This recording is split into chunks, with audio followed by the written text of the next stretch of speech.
शुक्लाम्बरधरं विष्णुं शशिवर्णं चतुर्भुजं प्रसन्नवदनं ध्याये सर्वविघ्नोपशान्तये।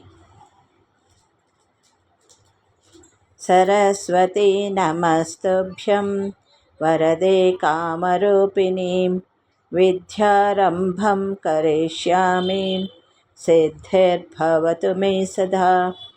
गुरुर्ब्रह्मा गुरुर्विष्णु गुरुर्देवो महेश्वरः गुरुरेव परं ब्रह्म तस्मै श्रीगुरवे नमः।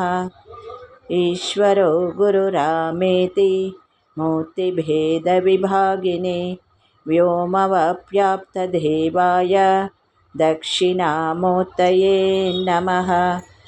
ॐ नमः प्रणवार्थाय शुद्धज्ञानैकमूर्तये निर्मलाय प्रशान्ताय दक्षिणामूर्तये नमः।